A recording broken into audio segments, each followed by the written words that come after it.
This is our world. A warm, comfortable, familiar place. But walk away from the fire and look up. Our thoughts soon leave home. Are we just insignificant specks? Is the universe welcoming or hostile? We could stand here forever, wondering.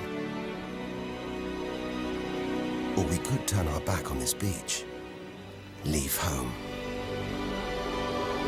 to see the universe, from here to its edge, to discover its wonders, confront its horrors. Beautiful new worlds, malevolent dark forces.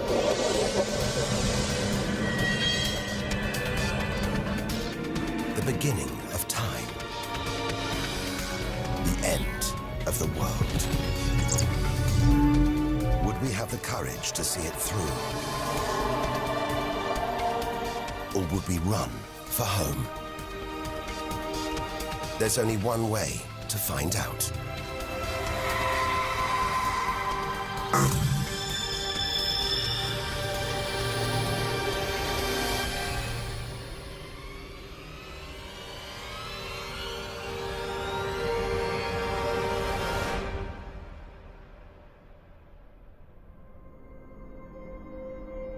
The edge of space, only 100 kilometers up, just an hour's drive from home. Down there, life continues. The traffic keeps moving, stocks go on trading, and Star Trek is still showing. Looks favorable enough at this point that the race should go. The Blue Jays will be without starter Jim Clancy for a couple of weeks. He's having problems with this morning. Order! Will the honourable gentleman resume his seat? Mr. Ashton. But we have to leave all this behind. To dip our toe into the vast dark ocean beyond.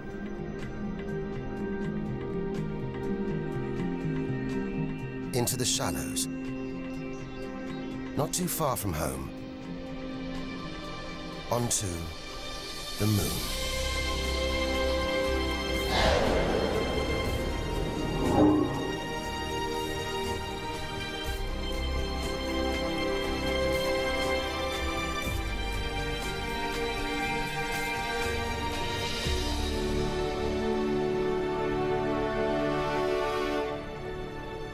Dozens of astronauts have come this way before us. 12 of them have walked on the moon itself. Just over 400,000 kilometers from home, 3 days in a spacecraft. So close, it's as if we've barely left home. Familiar, safe, within sight of Earth.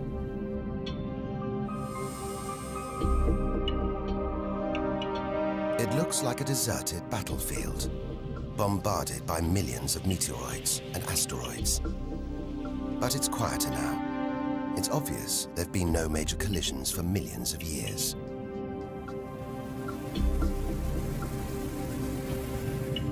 This brings back memories. The Apollo 11 lunar module. Neil Armstrong's first footprints. Looks like they were made yesterday. There's no air to change them. They should survive for millions of years. Maybe longer than us.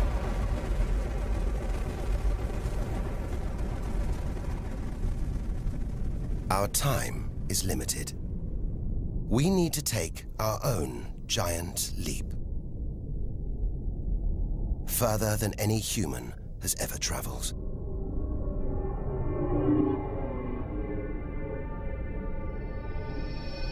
Out of the darkness, a friendly face. The goddess of love. Venus. The morning star, the evening star. Sometimes she welcomes the new day in the east, others she says goodnight in the west. The planet's spectacular yellow clouds reflect the sunlight. That's why this is the solar system's brightest planet. A sister to our planet. She's about the same size and gravity as Earth. We should be safe here.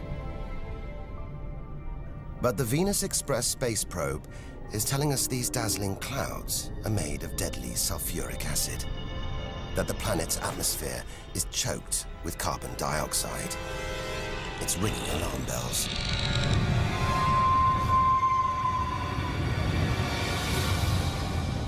Venus is one angry goddess.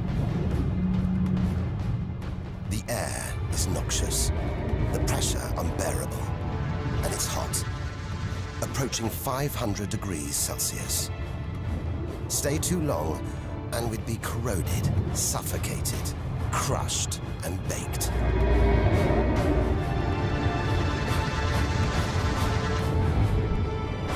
Nothing can survive here. Like this. It's a Soviet Venera robotic probe. Its heavy armor's been wrecked by the extreme atmosphere.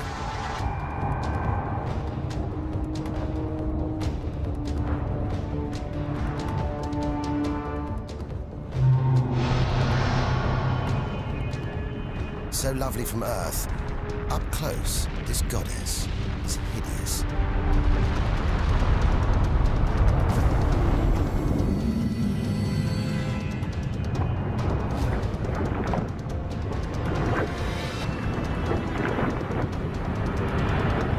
She's the sister from hell, pockmarked by thousands of volcanoes. All that carbon dioxide in its atmosphere is trapping the sun's heat. This is global warming gone wild. Before it took hold, maybe Venus was calm, more like her sister planet Earth. If that's true, this could be our planet's future.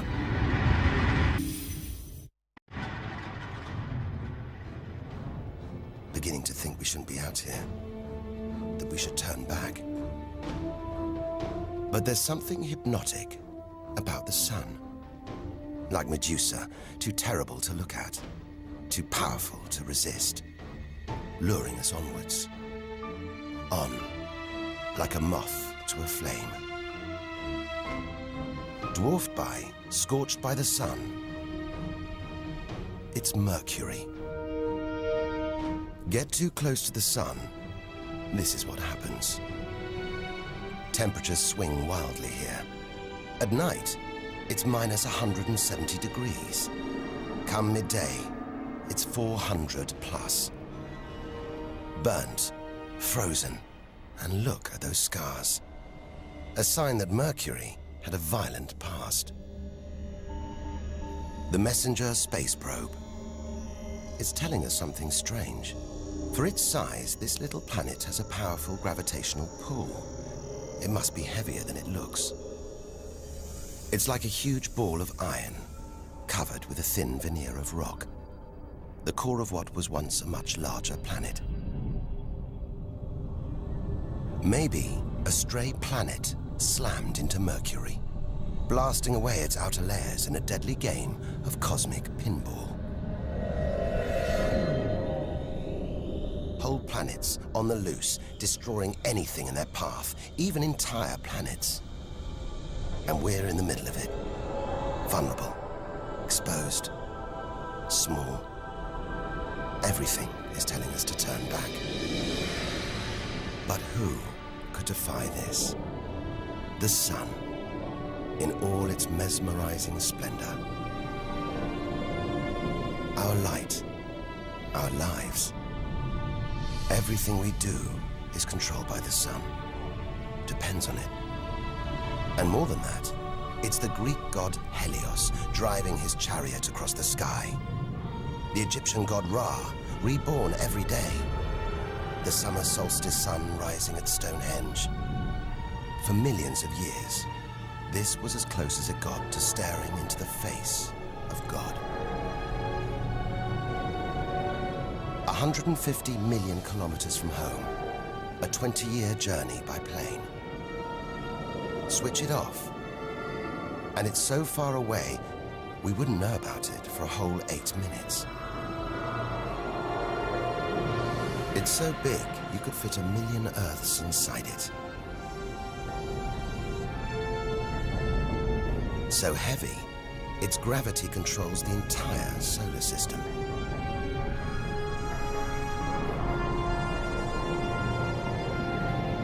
But who needs numbers? We've got the real thing.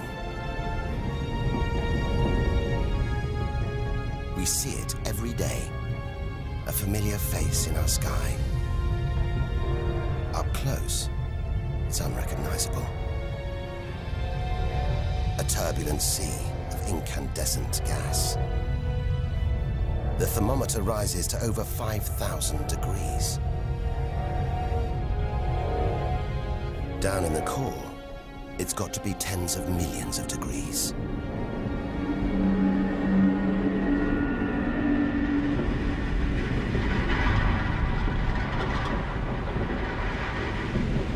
Hot enough to trigger a nuclear reaction, turning millions of tons of matter into energy every second.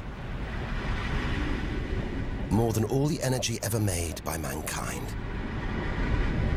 Back home, we see this energy as light, feel it as heat.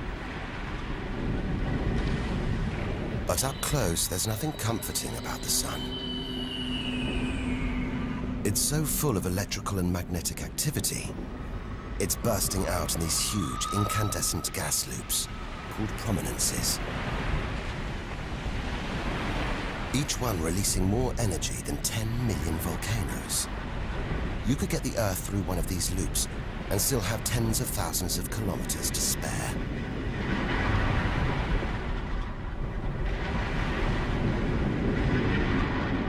And where they burst through, it's exposing the cooler layers below, making sunspots. They're a fraction cooler than their surroundings. It's why they look black, but they're still hotter than anything on Earth. And they're massive, too. Some of these are at least 50,000 kilometers across. A solar flare. A superheated stream of electrified gas blasting deadly radiation out into space. But one day, all this will stop. The sun's fuel will be spent.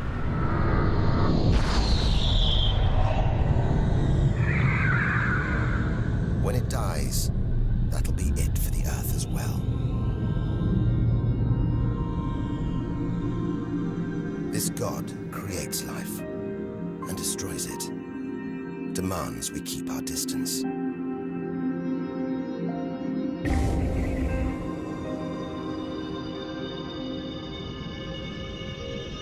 This comet has strayed too close.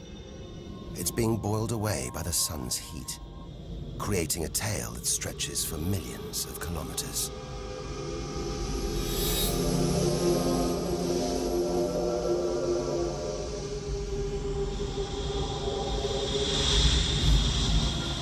It's freezing in here. There's no doubt where this comet's come from. The icy wastes of deep space. But look at all this steam, the geysers and dust. It's the sun again, melting the comet's frozen heart. A kind of vast, dirty snowball, covered in grimy tar. Tiny grains of what looks like organic material, preserved on ice since, well, who knows when. Maybe even the beginning of the solar system. Say a comet like this crashed into the young Earth billions of years ago. Maybe it delivered organic material and water, the raw ingredients of life.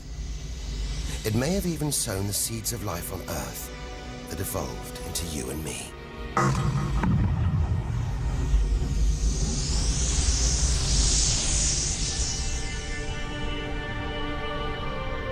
But say it crashed into the Earth now. Think of the dinosaurs, wiped out by a comet or asteroid strike. It's only a question of time. Eventually, one day, unless we can find a way to protect ourselves, we'll go the way of the dinosaurs. The Earth is safe.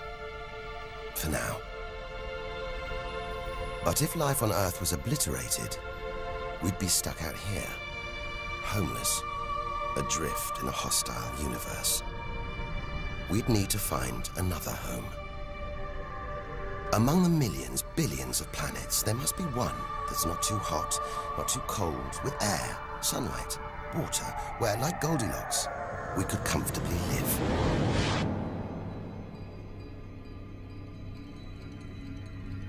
The red planet. Unmistakably, Mars.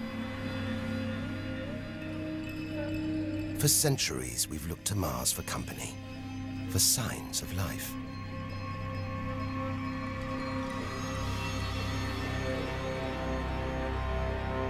Somewhere down there could be extraterrestrial life. But are we ready to find it? Ready to rewrite the history books, to tear up the science books, to turn our world upside down? What happens next could change everything.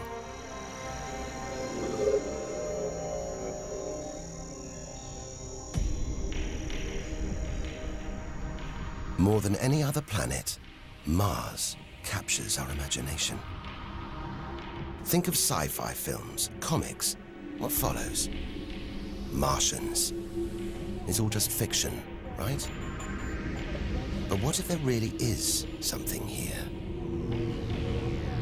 If there is, it's living on a dead planet. The processes that make Earth habitable shut down hundreds of millions of years ago here. Red and dead. Mars is a giant fossil.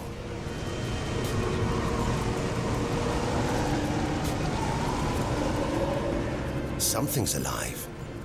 A dust devil. A big one. Bigger than the biggest tornadoes back on Earth. There's wind here. And where there's wind, there's air. Air that could sustain extraterrestrial life. But it's too thin for us to breathe. Full of choking carbon dioxide. There's nothing to protect Mars from the sun's ultraviolet rays. And it's cold. As low as -80 degrees, freezing water in the ground, at the poles, and even in the atmosphere, as snow.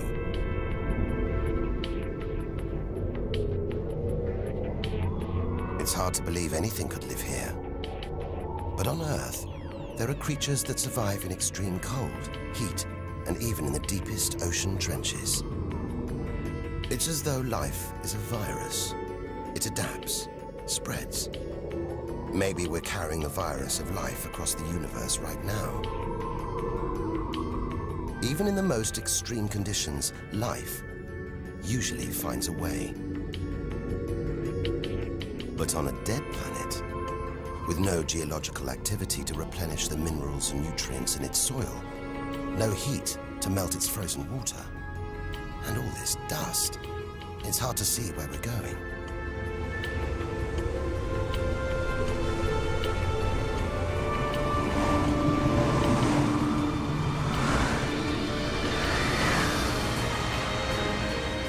But we can't miss this. Olympus Mons, a vast, ancient volcano, 3 times higher than Everest. So wide, it would stretch almost all the way across Spain. Since its discovery in the 1970s, it's been declared extinct.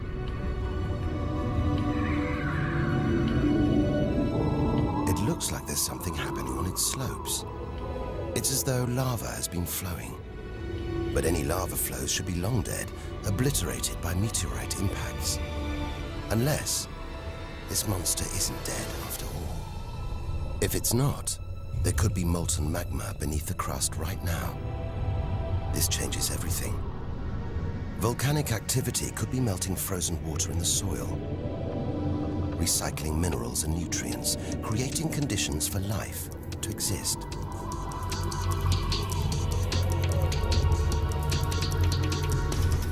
This makes the Grand Canyon look like a crack in the pavement. It goes on and on. So far, it would stretch all the way across North America. But look, signs of activity, erosion, and what looks like dried up riverbeds on the canyon floor. Maybe volcanic activity melted ice in the soil, sending water flowing through this vast canyon. Activity that we now know could still be melting ice, creating water. And where there's water, there could be life. If we can find running water, there's a chance we could find living creatures.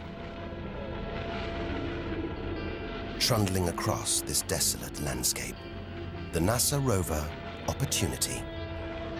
It's finding evidence that these barren plains were once ancient lakes or oceans that could have harbored life.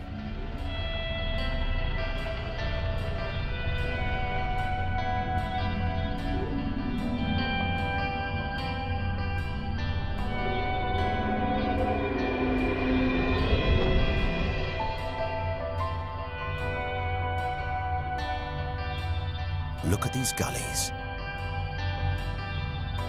When probes orbiting Mars pass over them, they keep spotting new ones. More proof that Mars is alive and kicking. That there may be water flowing beneath the surface, creating these gullies. Water which could be sustaining Martian life.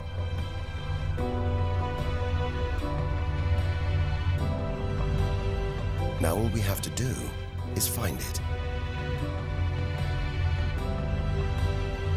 Unless we've already found it. Not on Mars, but on Earth. There's one theory that has life starting here before moving to Earth. The idea is that an asteroid impact blasted fragments of Mars, complete with tiny microbes, out into space and onto the young Earth, where they sowed the seeds of life itself. No wonder we find Mars fascinating. It could be our ancestral home. If it's true, it means we're all Martians. The Mars we thought we knew is gone, replaced by this new, active, changing planet. And if we don't know Mars, possibly the solar system's most studied planet, what else don't we know? There must be other secrets out there, waiting to be discovered.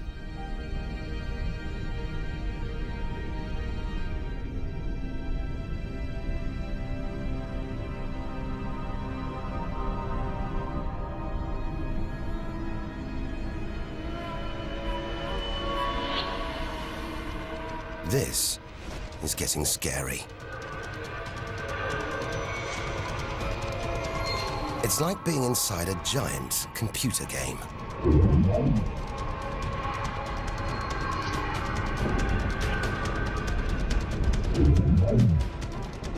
But these are all too real. Asteroids, some of them hundreds of kilometers wide. This one must be about 30 kilometers long. And look, perched on it, a space probe.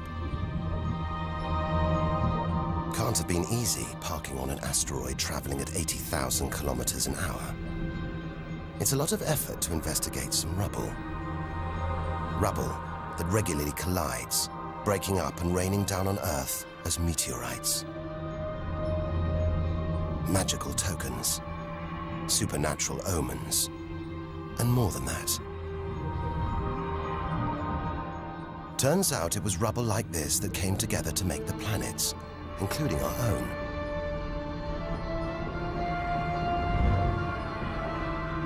So by dating the meteorites we find on Earth, we know the planets were born 4.5 billion years ago.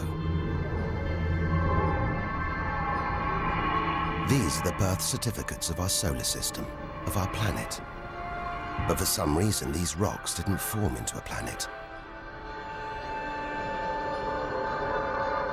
Something must have stopped them. Something powerful.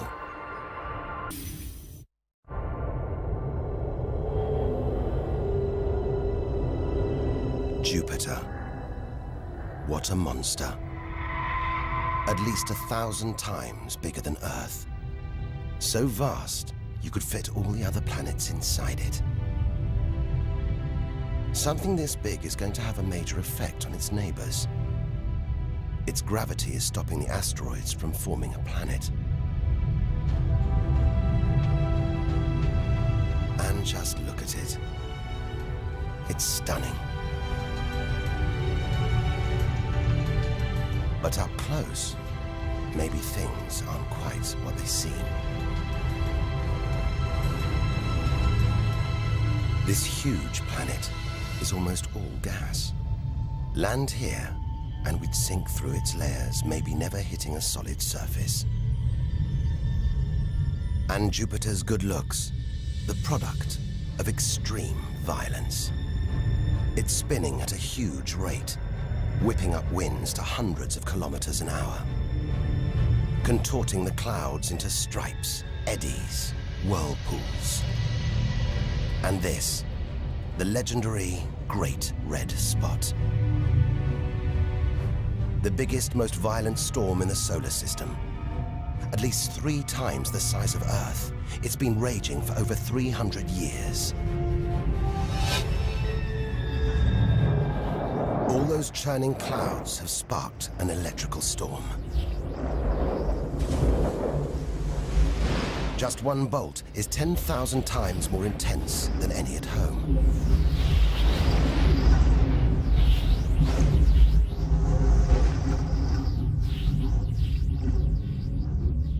It seems the best place, the safest place to see Jupiter is from a distance.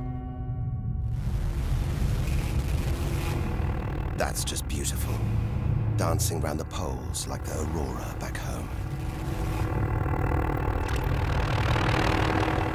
But the Geiger counter is going wild.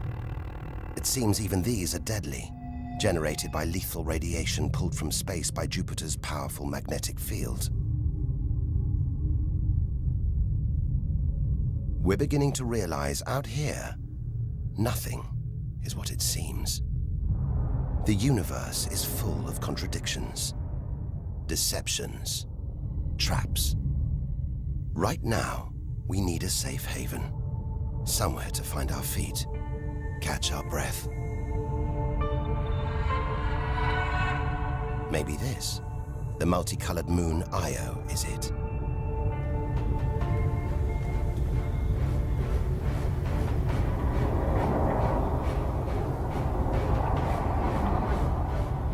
Those pretty colors, a molten rock, sulfur, volcanoes, spewing burning hot ash and sulfur hundreds of kilometers into the air. This is no safe haven.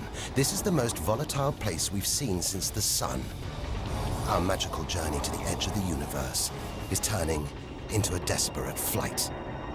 We've got to keep believing, hoping that amidst the dangers, there are wonders waiting to be discovered.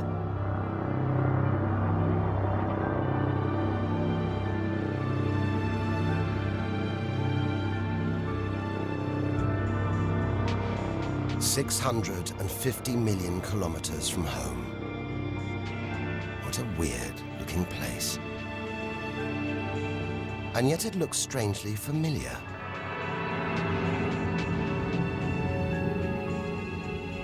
A bit like the Arctic with all that ice, all those ridges and cracks.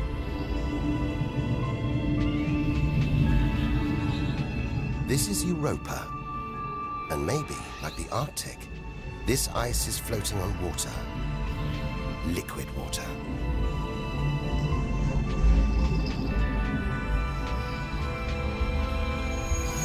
It's an intriguing thought. But we're 800 million kilometers from the sun. Surely Europa is frozen solid.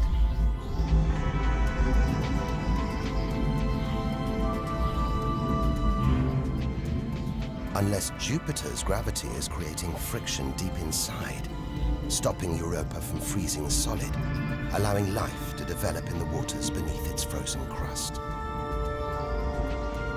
We might be meters away from aliens, from a whole ecosystem of microbes, crustaceans, maybe even squid. The only thing between us and the possibility of alien life, this layer of ice. But until we send a spacecraft to drill through the ice, Europa will remain one of the solar system's greatest mysteries.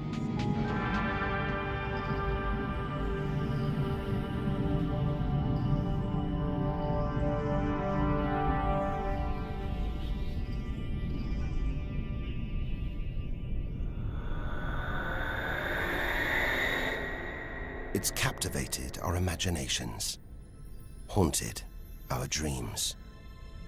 And here it is, spinning before our eyes.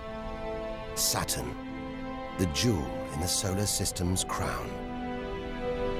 Seeing it makes everything we've experienced worthwhile. There's something magical about Saturn. A giant ball of gas, so light it would float on water. Its spectacular rings would stretch almost from Earth to the Moon, but they're just a few hundred meters deep. That's the Cassini orbiter. It's picking up ghostly radio emissions, probably generated by auroras around Saturn's poles. This is the real music of the spheres. And Cassini is telling us these rings are probably all that's left of a moon shattered by Saturn's gravitational pull. Incomparable beauty from total destruction.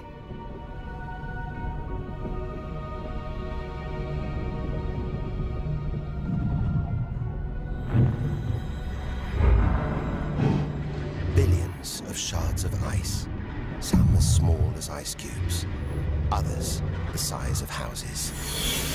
They collide, break apart, reassemble.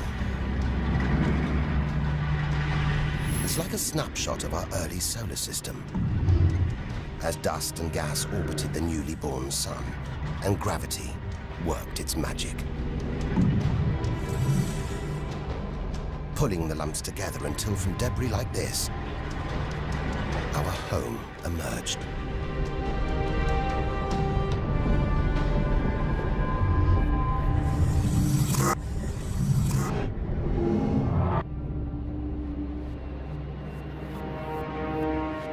We could stay here forever, gazing at Saturn's seductive allure. But we have to drag ourselves away. We've got so much further to go, so much more to learn. Which isn't easy when the largest object in sight is this moon, wrapped in thick clouds. Titan.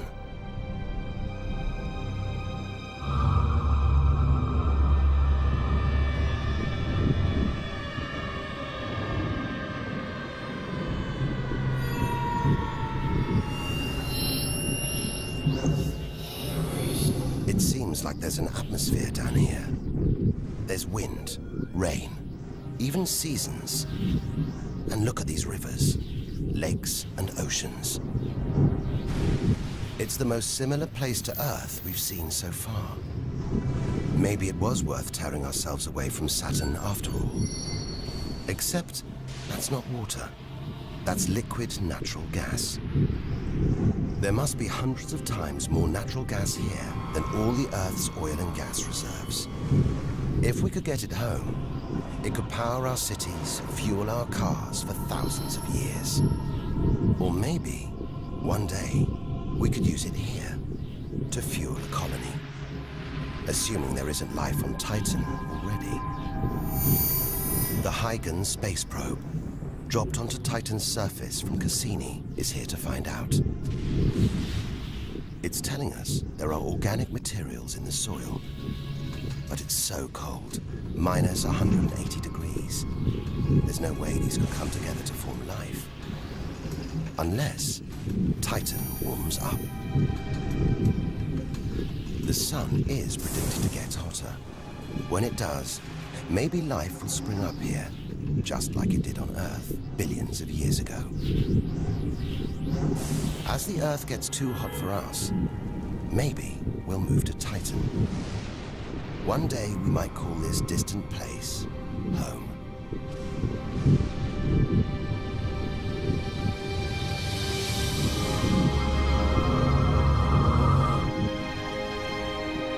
Home. We're at least 1 billion kilometers away now.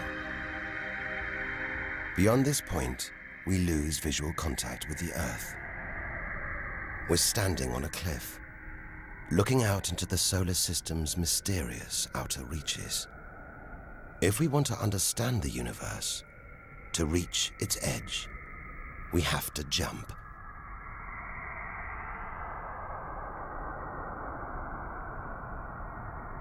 Unseen from Earth, unknown for most of history, we're in the solar system's outer reaches.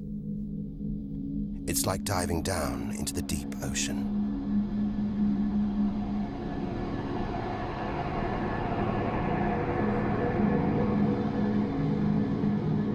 Those rings, it looks like Uranus has been tilted off its axis, toppled over by a stray planet.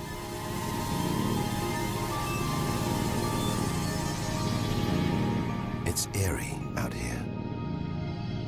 Already beginning to feel small, lonely. Maybe this is how we'll feel, what we'll find at the edge of the universe.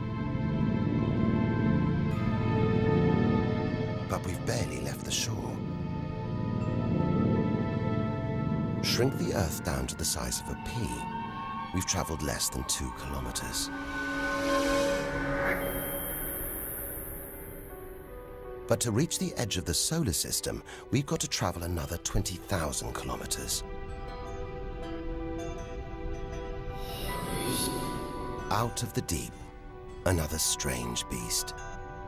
The god of the sea, Neptune. This giant is swathed in methane gas. And look, a storm the size of Earth, whipped up by savage 1,500-kilometer-an-hour winds. Back home, it's the sun that drives the wind, but Neptune's too far away. Something else must be creating these ferocious winds, but nobody knows what. Our solar system is huge. It's alarming how little we really know about it.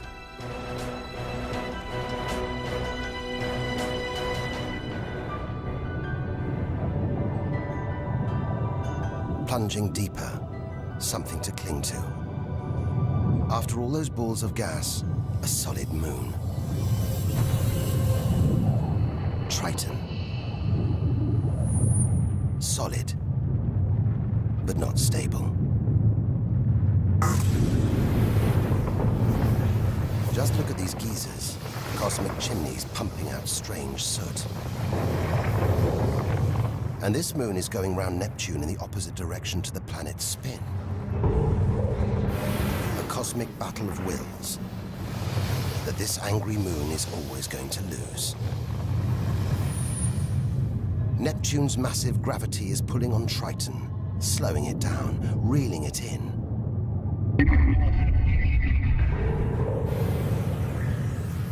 One day, it'll be ripped apart by Neptune. And that's it. No more moons, no more planets to see in our solar system. It's getting colder. We're getting further from the sun, slipping from the grip of its gravitational tentacles. But look at all this. It's not a void.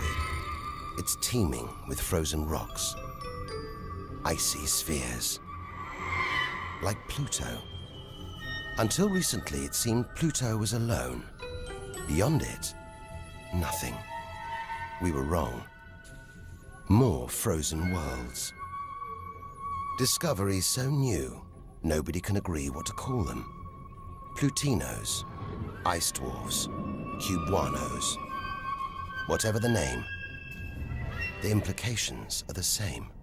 Our solar system isn't the neat model we thought it was. Over 13 billion kilometers from home, the most distant thing ever seen to orbit the Sun, another small, icy world called Sedna, discovered in 2003.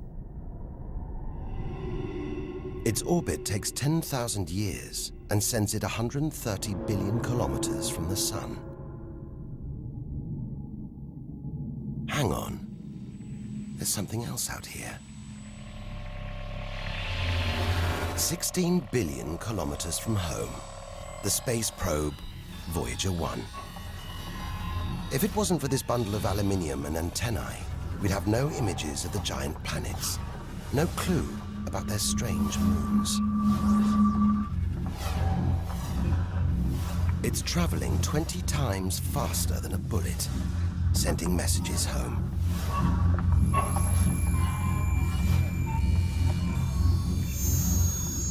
And look, on its side, that gold panel, a kind of intergalactic message in a bottle. There's a greeting recorded in different languages. Hola y saludos a todos. And a map showing how to find our solar system. But if you're in the jungle, is it wise to call out? Anyone, anything could hear our call, find out where we live, and come knocking. Friendly or not. A cloud of cosmic icebergs stretching for what seems like forever. They look like the comet we saw earlier. Maybe it started life out here, until something dislodged it, sending it towards the Sun, just like the comets that may have planted life on Earth billions of years ago. And seeing all this ice, maybe they carried water to Earth too. It's an astonishing thought. The water in the oceans, in your coffee, even in your body, all from this distant celestial ice machine.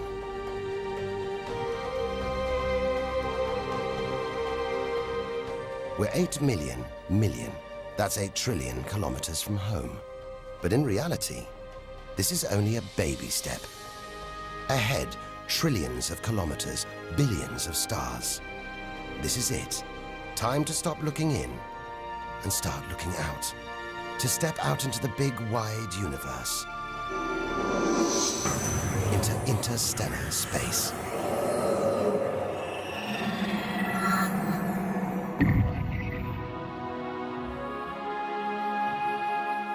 Interstellar space. Far beyond our solar system. What a view. Billions of stars like our own sun, many with planets, many of those with moons.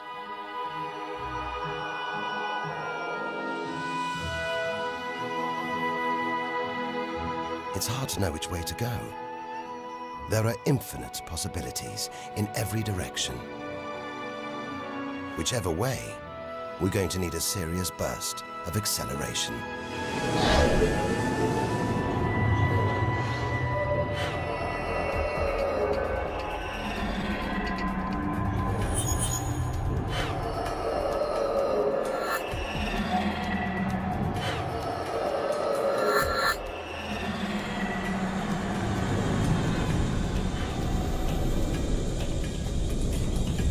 $40 trillion kilometers from home. 150,000-year ride in a space shuttle. And we've only just reached the first solar system after our own. Alpha Centauri. Not one, but 3 stars.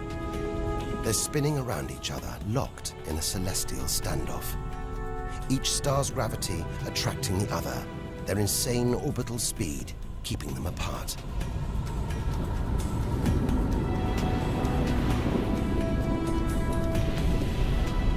Get between them, and we could be flung into the face of one of these stars. Vaporized, trillions of kilometers from home. So far, the kilometers are becoming meaningless. We're going to have to talk in light years. A beam of light takes 1 year to travel 10 trillion kilometers. So 40 trillion kilometers is 4 light years from home.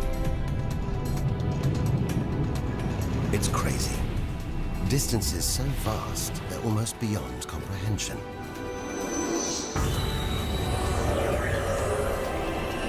And exciting. Who knows what strange worlds lie ahead? What we'll discover when, if we reach the edge of the universe.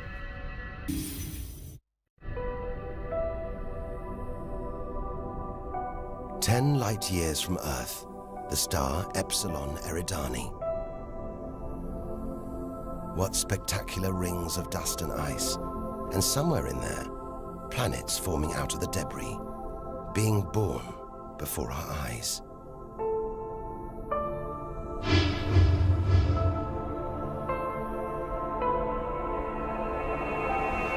Asteroids and comets everywhere.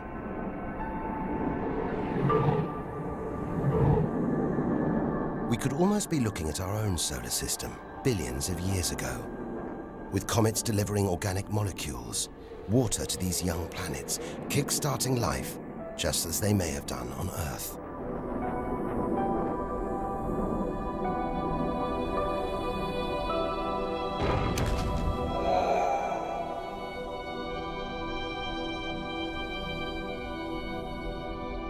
At the center of all this action, a star smaller than our sun.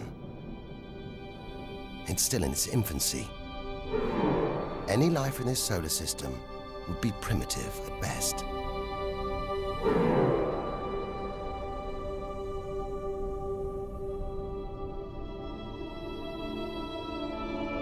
There must be more mature, developed solar systems out here, but finding them is like looking for a needle in a cosmic haystack.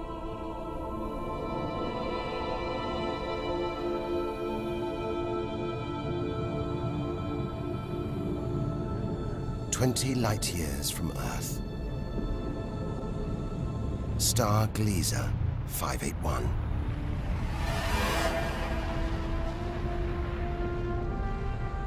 It's about the same age as our sun.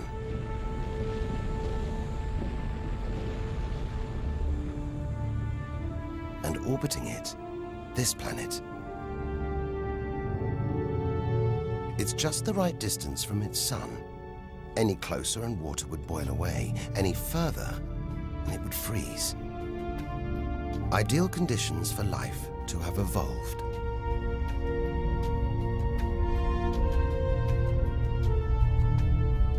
And if comets have struck, delivering water and organic materials, then life, complex beings like us, even civilizations like our own, could be down there, right now.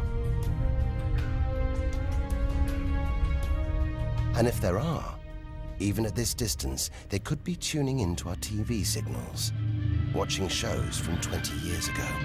And here's your host, Joe Duckman.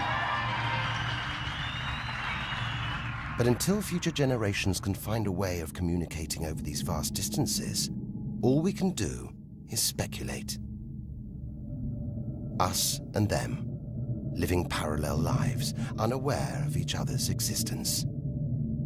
Unless life has been and gone.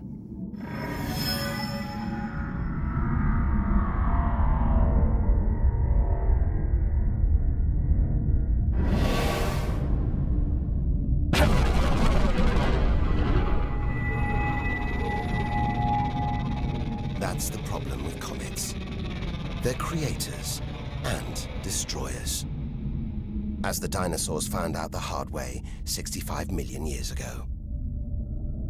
This is the needle in the cosmic haystack, the closest we've come to a habitable solar system like our own. But it's a chance encounter. There could be hundreds, millions more solar systems like this out here, or none at all.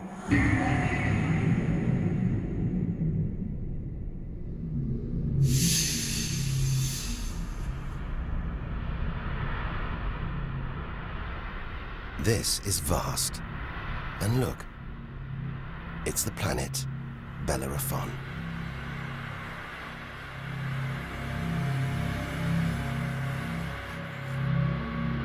So close to its own sun, it's a miracle it was discovered at all. Problem is, from Earth, we can't see planets this far out. They're obscured by the brilliance of their neighboring stars. But the planets have a minute gravitational pull on those stars. Measure these tiny movements trillions of kilometers away, and we can prove they exist. That's how we tracked down Bellerophon in the 1990s, opening the floodgates to the discovery of hundreds of other distant planets. 65 light years from Earth. Tune in on this bright star, and you'd pick up TV signals from Hitler's Berlin Olympics. Verkünde die Spiele von Berlin zur Feier der 11. Olympiade neuer Zeitrechnung als eröffnet.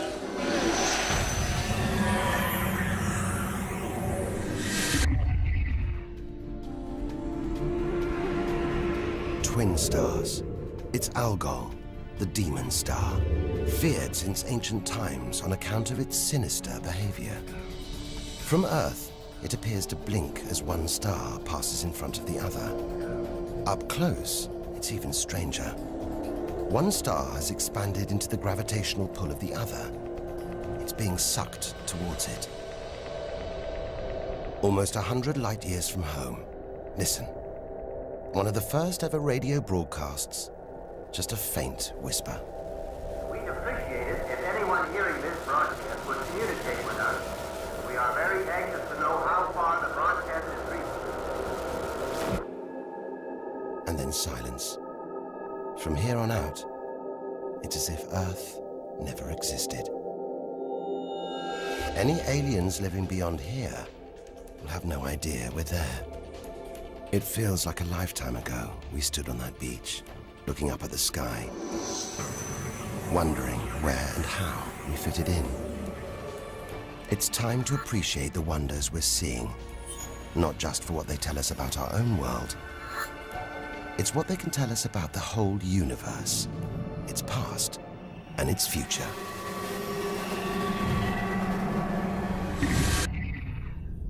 Deep inside our galaxy, the Milky Way, a vast celestial library, each star a book with a story to tell. It's all here, waiting for us to lift the cover.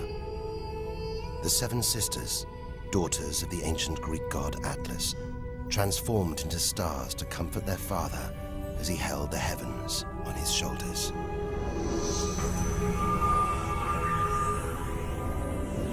And this giant, Betelgeuse,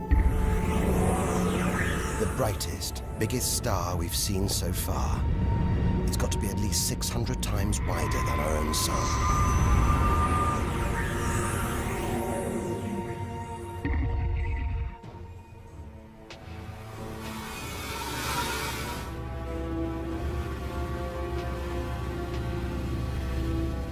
But this, it's not a star. Not a planet. Not like anything we've ever seen.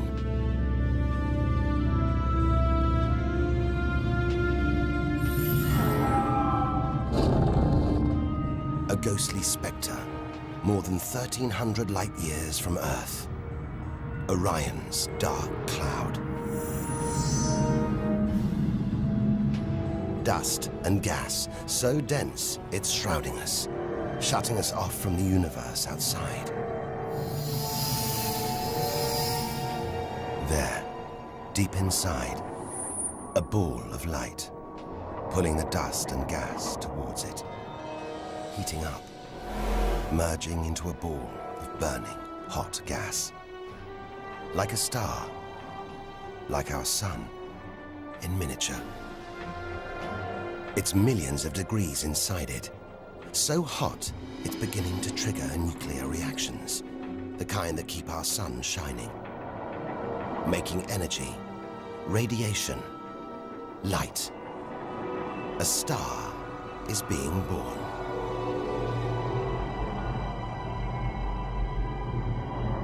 Or rather, stars.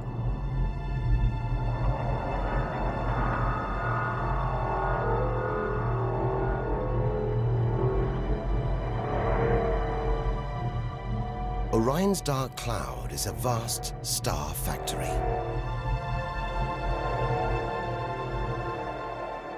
We're witnessing the birth of the future universe.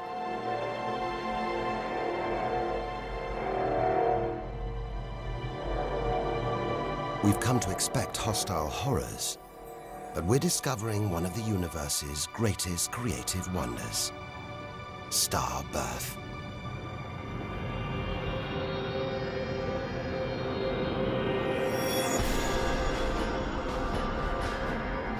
Perhaps we spoke too soon.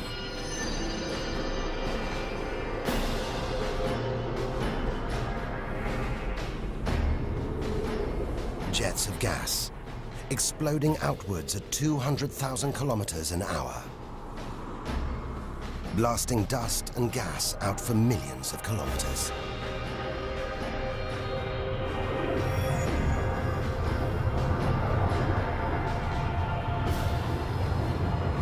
It's unbelievably violent, but look at the results.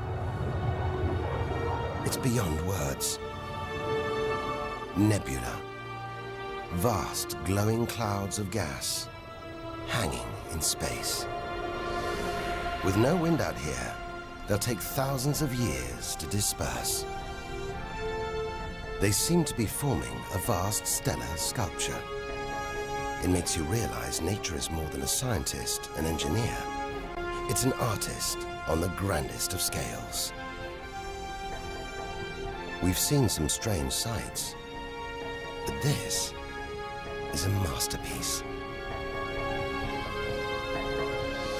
A giant horse's head rearing up in space. Stars are born, grow up, and then what? Do they die? Do they slip quietly into the night, or go out with a bang?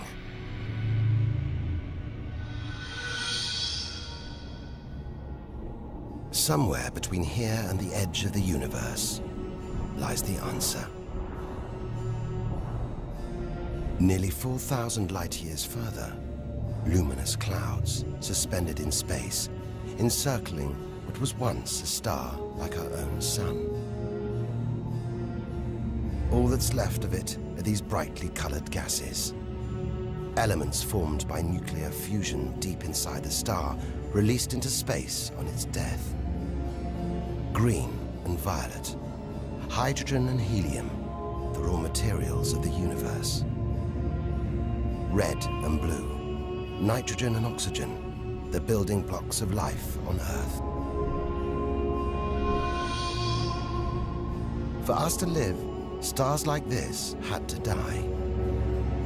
The oxygen in our lungs, the nitrogen in our DNA, it was all produced by nuclear fusion in stars that died long before the Earth was even born. We are made of stellar nuclear waste. Our family tree begins here.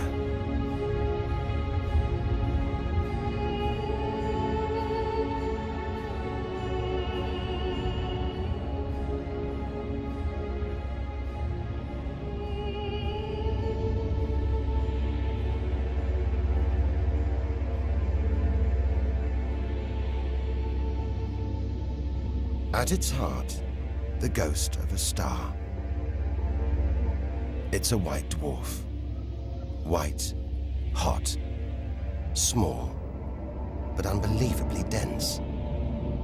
In the star's dying moments, its atoms fused and squeezed together, making it so dense that just a teaspoon of this white dwarf would weigh 1 ton.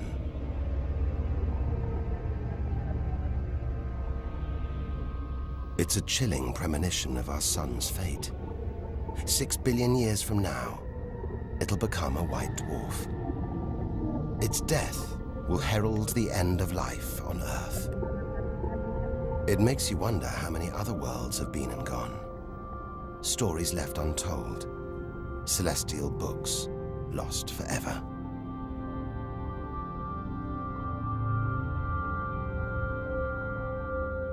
But the greatest story of them all is still to be told. we must go back through time to the very first chapter to tell the story of how the universe began.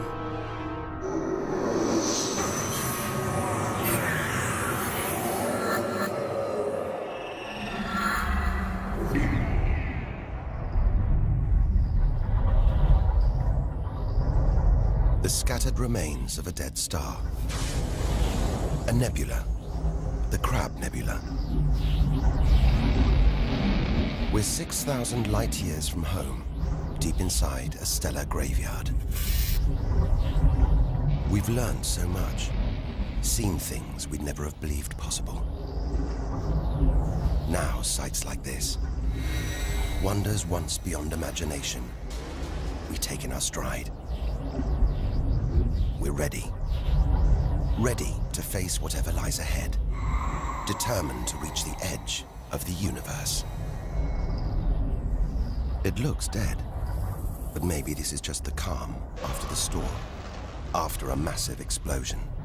Powerful enough to turn a huge star into a cloud of dust and gas. A supernova.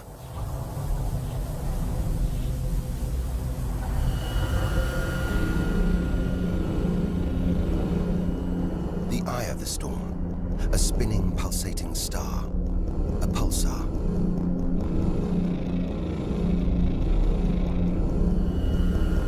Gravity must have squeezed the giant star's core down to this. It's just 20 kilometers across, unimaginably dense. One pinhead of this would weigh hundreds, maybe millions of tons. As it shrank, like a figure skater spinning on the spot, arms outstretched, then pulling them in, it began to spin faster. Two beams of light, energy, radiation, spinning 30 times a second, powering the huge cloud of dust and gas. There's so much radiation here, more even than on the sun.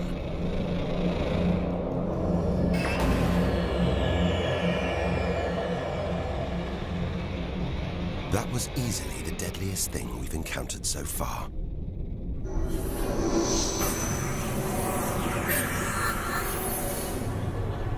Once, it would have terrified us.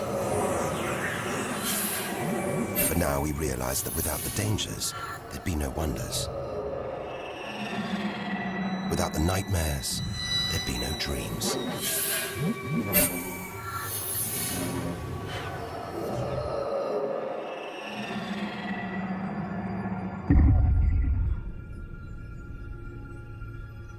Getting a strange sensation.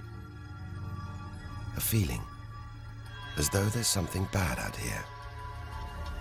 A malevolent presence. The one thing we didn't want to encounter. Impossibly black, blotting out the stars behind it.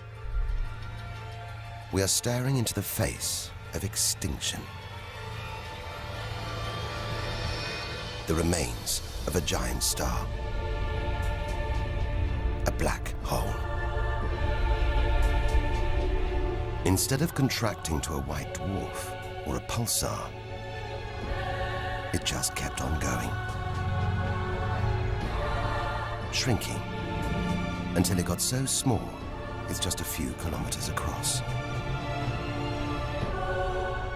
Far denser than a pulsar and impossible to resist.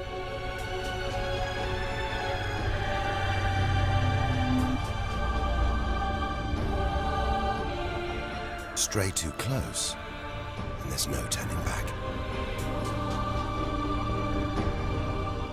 Now we know why it's a black hole. Its gravity is so intense, not even light can escape. This asteroid, it's a lump of solid rock, but it's actually stretching, being dragged towards the gaping hole. Inside, there's no matter as we know it. No time, no space. All the rules of physics collapse.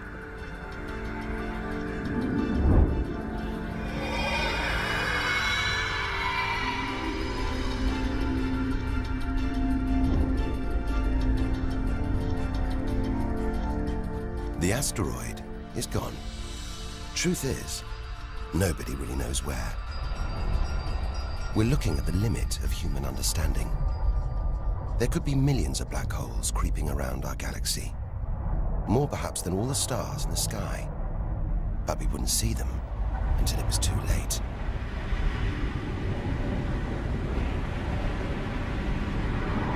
Like this star, spiraling, disappearing down an invisible plug hole.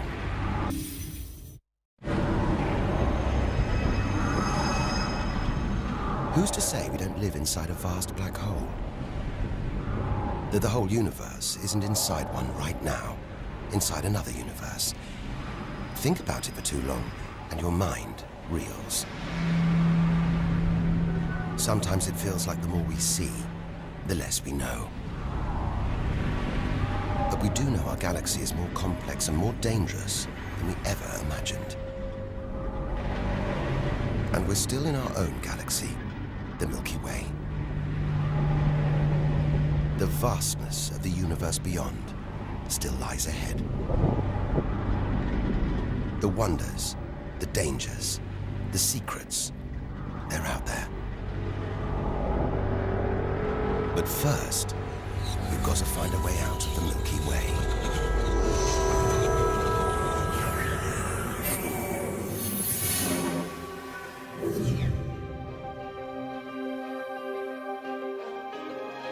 "7,000 light years from home, still deep inside our own galaxy. It's as though we're in a forest thick with trees, each so beautiful, so fascinating. It's impossible to look beyond, to see the bigger picture. We have to find a way through, reach the clearing at the galaxy's edge. Only then can we begin to understand where it and we all began. But faced with sights like this, it's hard to leave. A colossal glowing cloud topped by these great towers of dust. The pillars of creation. Like a gateway into the far galaxy. Both pillars studded with tiny protrusions. Embryonic star systems. Each one the size of our solar system. Another monument to nature's astonishing creativity. We have to ignore its captivating beauty, its siren song, tear ourselves away, in order to carry onwards towards the edge of the galaxy.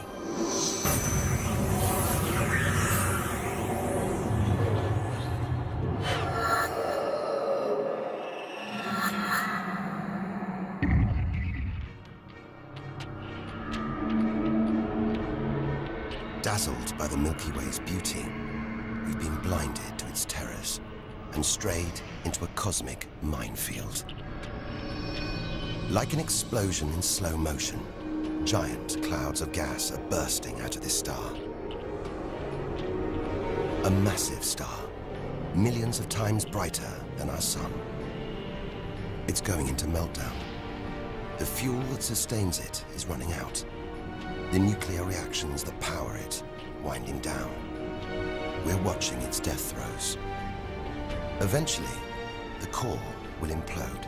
The result, a new black hole.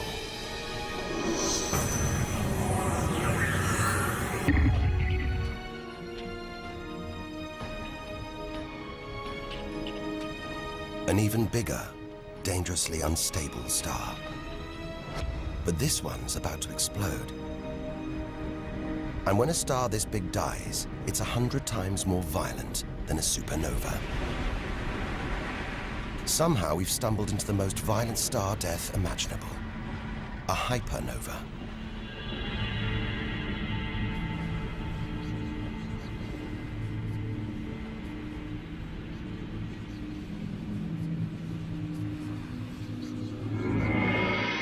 The core's collapsed. It's becoming a black hole.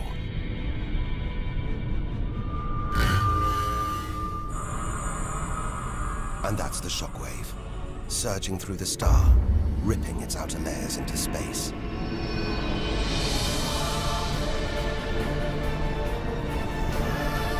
There's lethal radiation everywhere, enough to have a catastrophic effect on any planet unlucky enough to be nearby. When virtually every species on Earth was wiped out 450 million years ago, the culprit may have been one of these. Deadly hypernovas, frozen comets, scorched planets, white dwarfs, red giants, Earth. Tiny drops in a vast pool of white light. Our home galaxy, the Milky Way. We want to know where we fit in. Here's our answer.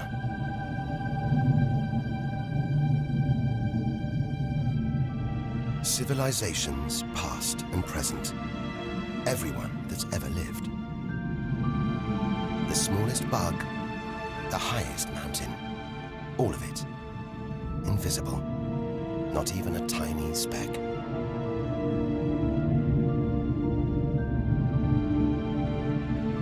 Our home is a minor planet of an insignificant star.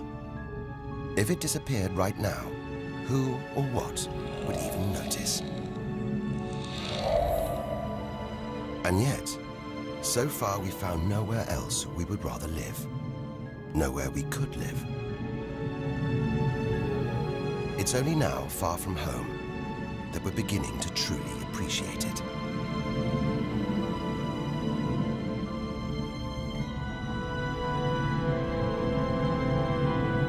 Look at all these stars. Hundreds of thousands of them. Surely one of these, more than one, must be capable of supporting life.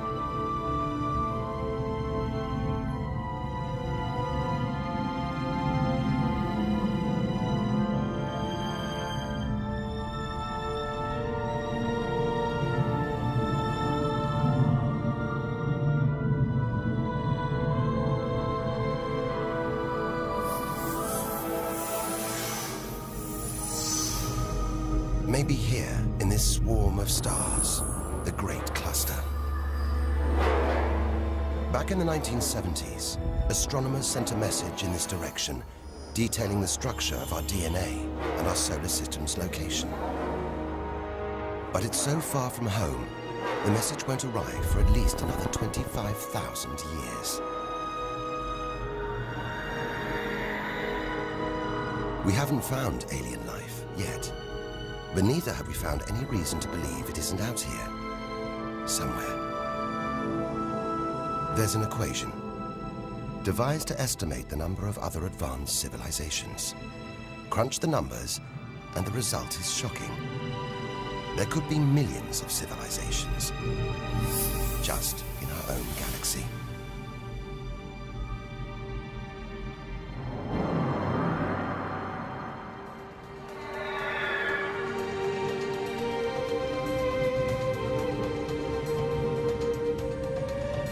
Everything we have seen so far is inside the Milky Way. Now here's our chance to see other galaxies, to glimpse the even bigger picture, and perhaps to answer the ultimate question: where does all this come from? We are now ready to leave our solar system, our galaxy, and enter intergalactic space.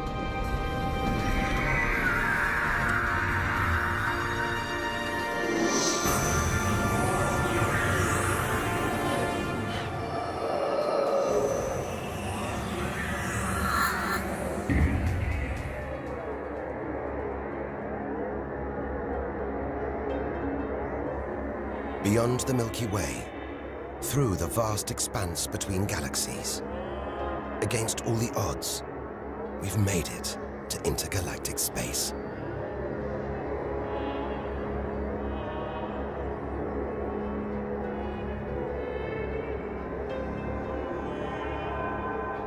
Out here, there's no horizon in sight. Even the closest galaxies are millions of light years away. the remains of galaxies ripped apart by the Milky Way's huge gravitational pull. Scattered through, nothing.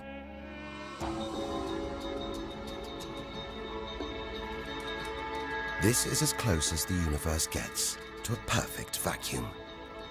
But even this isn't totally empty. There are thin wisps of gas, fine traces of dust, and something else. Dark matter. So mysterious we can't see it, feel it, taste it, touch it, or even measure it. Yet so common, it could make up over 90% of all the matter in the universe. If dark matter does exist, it means there's no such thing as empty space. Even out here, we're surrounded by matter. We only know it exists because of the strange hold it exerts on galaxies, like this one, the Large Magellanic Cloud.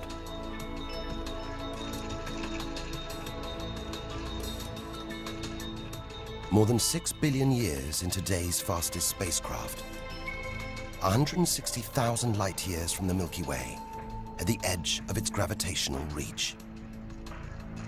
This galaxy should spin off into space, but something is holding it here. Something invisible, powerful, dark matter.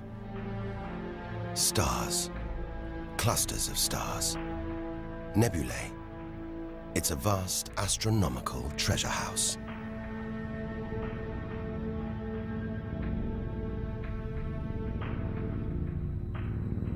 But look at this. It's like a string of gleaming pearls. It's a fireball, expanding out from what must have been a massive explosion, a supernova. So bright that when light from the explosion reached the Earth in 1987, it was visible with the naked eye. And so violent, it triggered a string of nuclear reactions, forcing atoms together, creating new elements: gold, silver, platinum, blasting them out into space.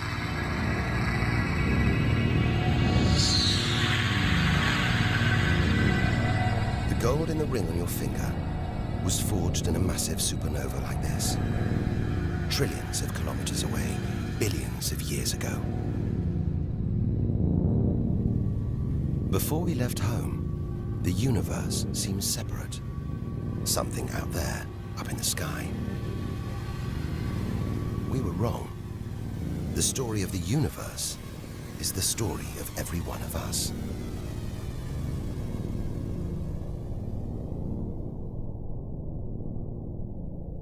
It's comforting to remember as we venture through this abyss. Further and further. Faster and faster.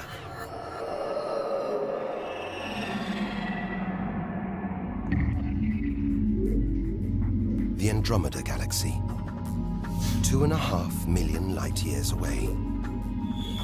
It's moving through space at nearly 1 million kilometers an hour. Everything in space is moving apart like shrapnel from an explosion. We're seeing this galaxy as it was when our ape-like ancestors first walked across the African plains.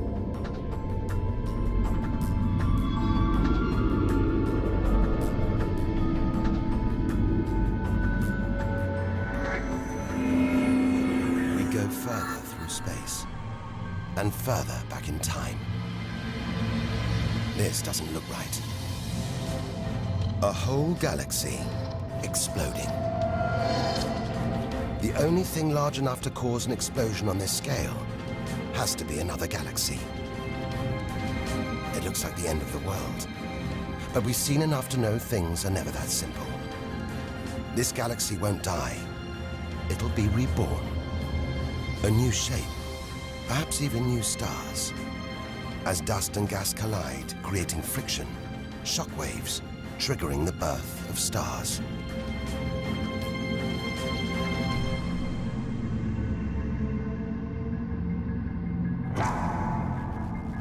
There's order in this chaos, a pattern behind the infinite variety. an endless cycle of birth and death, creation and destruction. It's a pattern woven through the vast fabric of space that binds each of these galaxies. There are billions of galaxies in the universe, each with billions, even trillions of stars. Possibly more stars than there are grains of sand on all the beaches on Earth. And all of these are just the stars that exist now. What about the stars that have been and gone? All the stars being born, yet to be born. We're finally beginning to see the big picture, and it's grander than we ever imagined. This galaxy, the huge Pinwheel Galaxy, is so far from Earth that if we send a message home now, it'll take 27 million years to get there. Who knows whether our species, our planet, will still be around to receive it? Most likely not.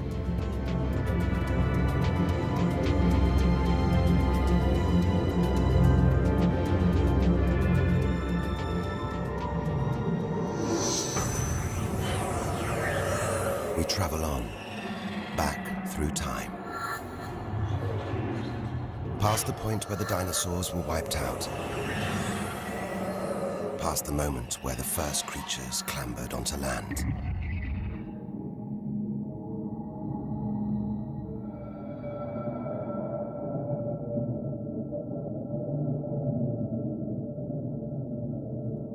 "2 billion light years from home, closing in on the edge of the universe, going back to the beginning of time." This isn't a galaxy. It's brighter than hundreds of galaxies put together. A blinding beam of energy bursting out for trillions of kilometers. Something this big, this bright, must be incredibly powerful. Experience tells us out here, power equals danger. It looks like a quasar, the deadliest thing in the universe. If it is, then our journey could be over, just as the end is almost in sight.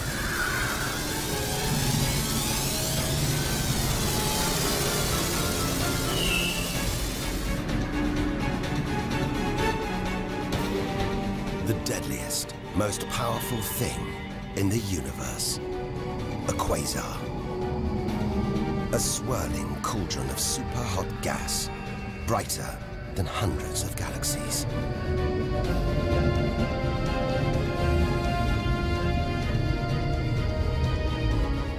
The source of this awesome power lies deep inside the heart of the beast. A heart of darkness. A supermassive black hole, as heavy as 1 billion suns.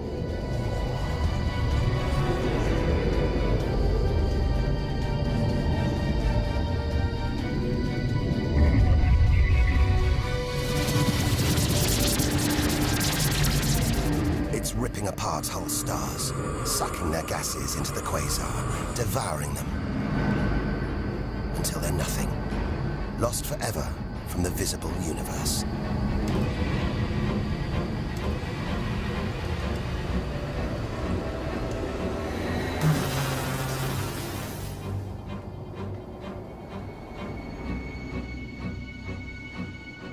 We've seen the worst the universe can throw at us, the most powerful and destructive forces the universe produces. Now it's on to the very edge of the universe. It's almost within reach.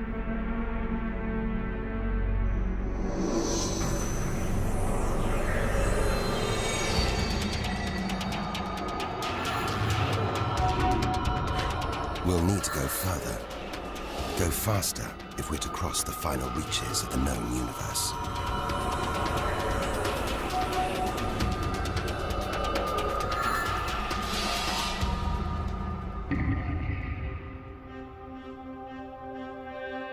"8 billion light years from home. More galaxies. But these look different.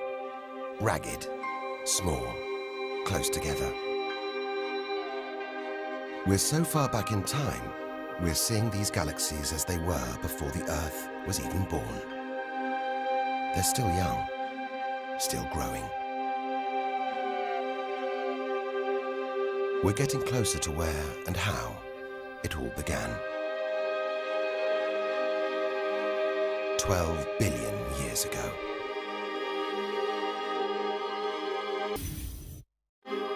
Look at the galaxies now. They're more like primitive plankton floating in a vast, dark ocean.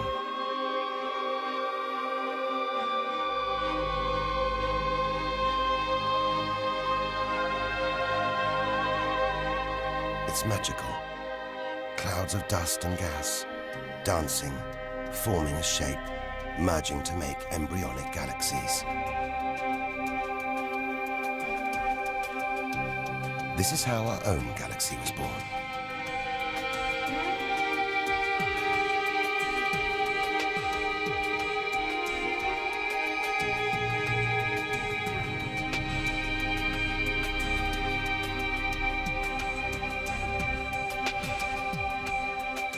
They're disappearing. We've gone back before the stars were born.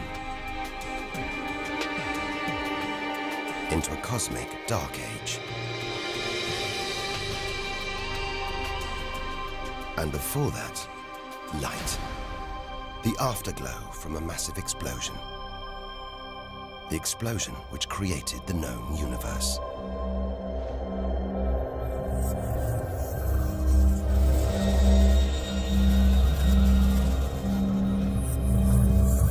We're almost there.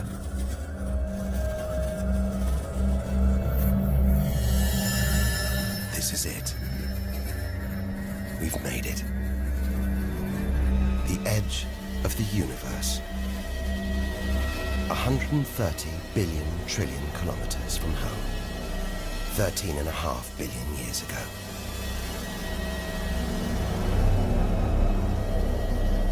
The very instant of the Big Bang. The most violent, most creative moment in history. Everything that's ever happened follows from this moment.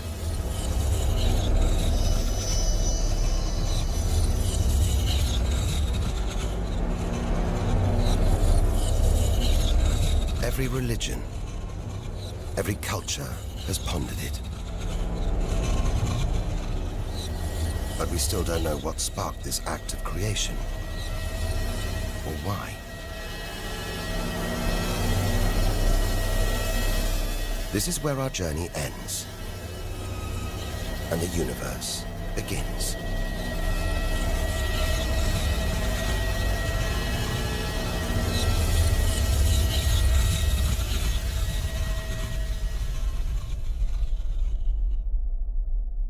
An infinitely hot, small, dense point erupts.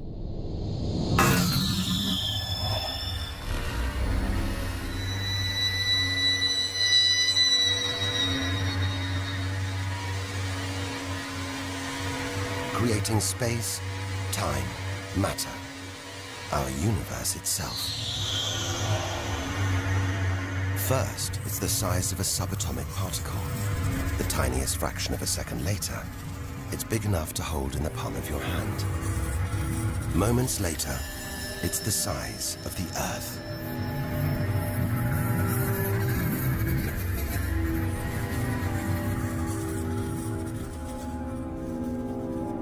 Today, the light from the Big Bang is still spreading out as a hiss of radio static.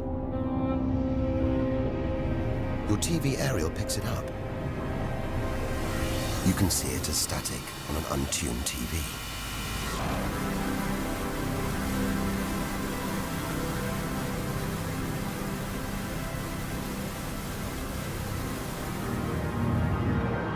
We go on, forwards through time, riding the blast wave.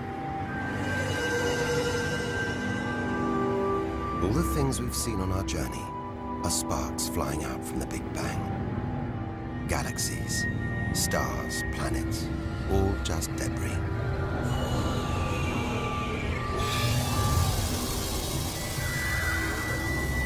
back through our galaxy.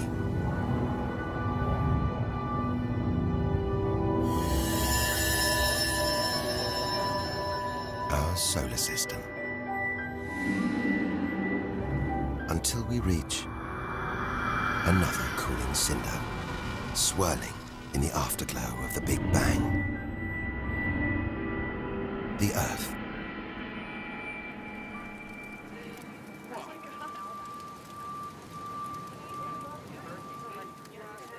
We had to go back to the past to see our future.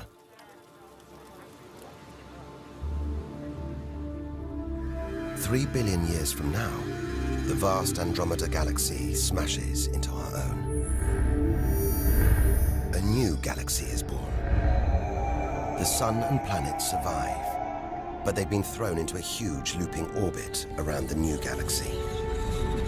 The sun is becoming a red giant, swallowing up Mercury and Venus, scorching our planet's surface, destroying all life on Earth.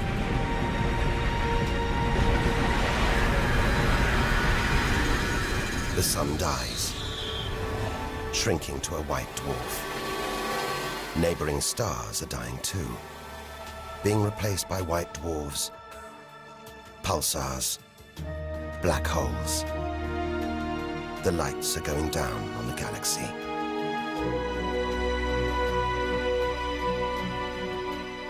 Since the Big Bang, the universe has been fading, dying, not with a bang, but with a long, drawn-out whimper.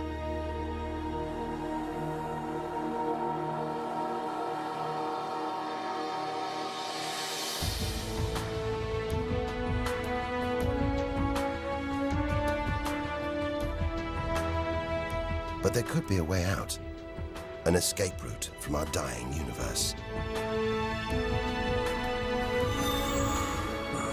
It might be possible for our distant descendants to find a shortcut through space and time, a wormhole.